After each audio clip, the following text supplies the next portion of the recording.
Hi again, and welcome to Pearl Magazine. Chinese New Year isn't all about culinary indulgence, but family dinners are a big part of the celebrations.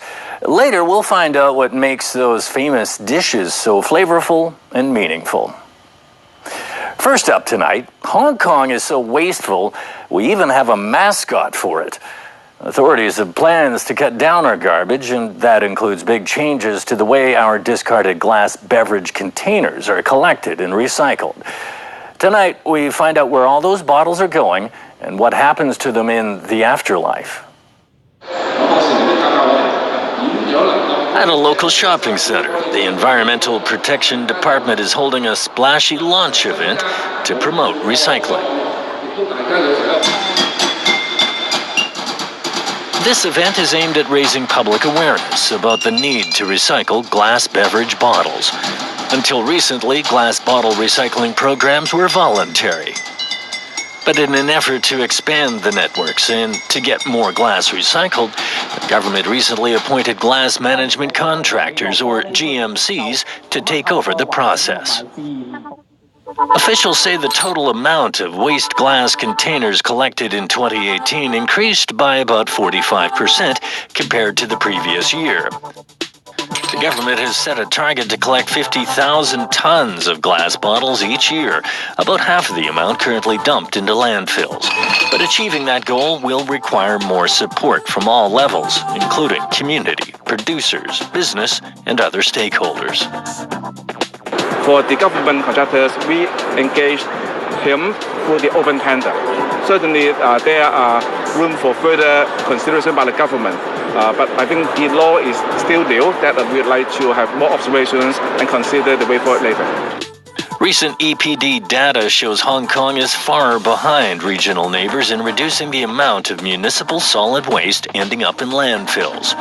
Compared to cities where waste charging schemes are in place, Hong Kong has the highest amount of waste per capita. In Wan Chai, workers from a local contractor are making the daily rounds. They're collecting bottles from local bars and restaurants and sending them for processing. Waste glass accounts for a relatively small 3% of all municipal solid waste sent to landfills each day. But glass is the least recycled material in municipal solid waste.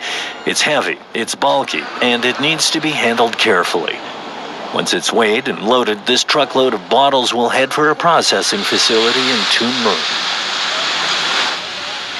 Since it began operations almost a year ago, this processing plant has been crushing tons and tons of beverage bottles into more manageable material. The glass fragments are called cullet. This is where the magic happens. All those bottles collected from the streets all over Hong Kong eventually end up at this facility and are dumped into this hopper. Plastic, metal, paper, and all sorts of trash is gradually separated through this process. Glass bottles are then conveyed up to this machine, which breaks the bottles with shock waves. It seems quite quick. Yeah, it's great. Yes, we can, from a bottle to the final product at glass cooler, it only takes about within a minute. Project manager Brendan Wong says the #1 challenge is cleanliness. She says more public awareness is needed to help ensure glass bottle recycle bins are only used for glass bottles.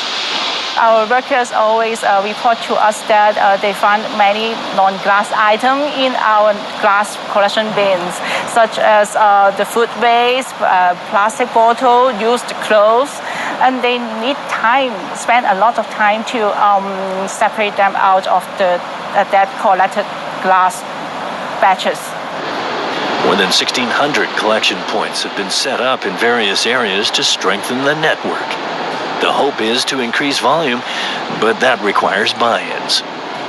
When we establish a collection point, it involves a lot of stakeholders. For example, when the bar owners agree to separate their glass and join our glass collection scheme, but the property management will have some of their concern to object us to place the bin at their premises.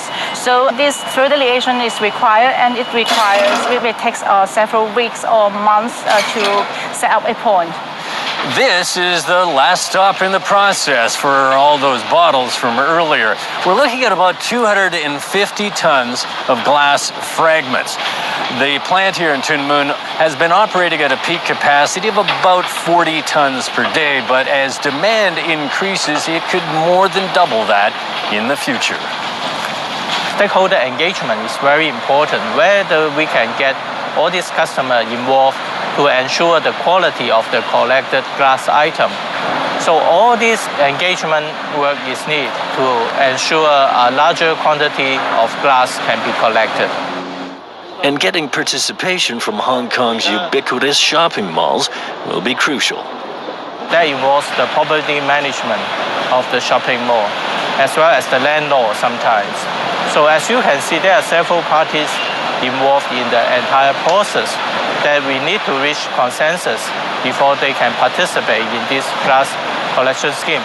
It's not easy to approach all these different bars, lounges, cafes, and we have approached a few hundred to lobby them to participate.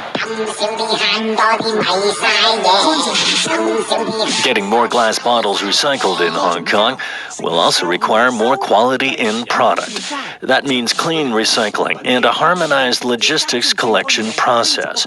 Under the polluter pays principle, the Hong Kong government is implementing a producer responsibility scheme. We need the producer to take care about the recycling process as well. Whether we can remove the sticker from the glass bottle easily, that is one thing. When we start to break down all these glass bottles, all these procedures will help to make the clean recycling happen. So, what exactly is all this glass being recycled into?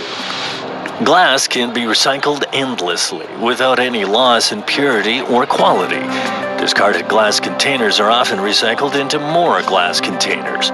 Locally, glass is also being used in construction materials like eco-friendly paving bricks. Glass is also an ideal replacement for products that require silica, which usually comes from sand. One of those products is cement, and one of Hong Kong's biggest cement producers is just down the road. This is, for example, this is one of the wine, maybe. Yeah, I see that. Chardonnay. Yeah, it was a good year. Eddie Zhang runs this massive cement factory in Tuen Mun. The company aims to make cement as environmentally friendly as possible. Every day, a couple of dump trucks haul over glass cullet from the nearby crusher.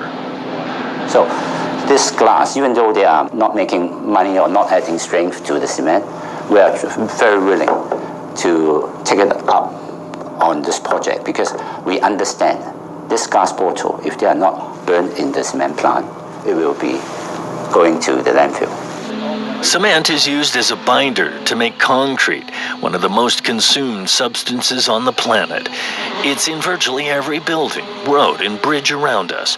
But making all that cement is hard on the planet. It depletes natural resources, uses large amounts of energy, and creates carbon dioxide emissions. But for a cement producer, switching to more environmentally friendly raw materials like glass comes with challenges.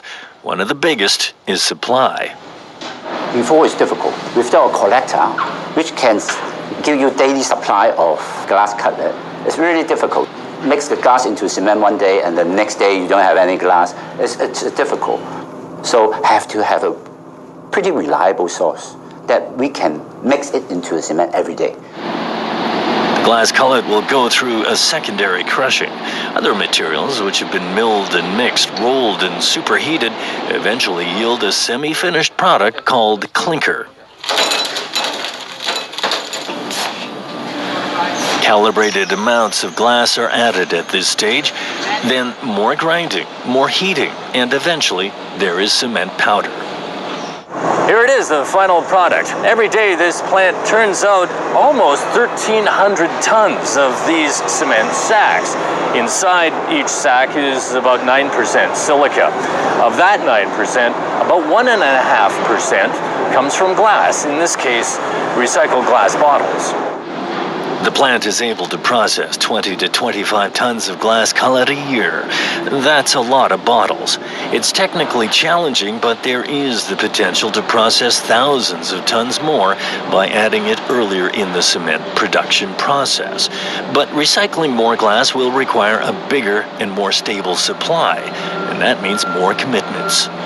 We've got no control of the glass cullet at the moment. We know that we will be able to get a constant supply from certain supplier, then that it will be helpful to us. Meanwhile, environmental experts like William Yu are thinking about the next chapter, a future where sustainability not only means more waste diversion and recycling, but also much less waste in the first place.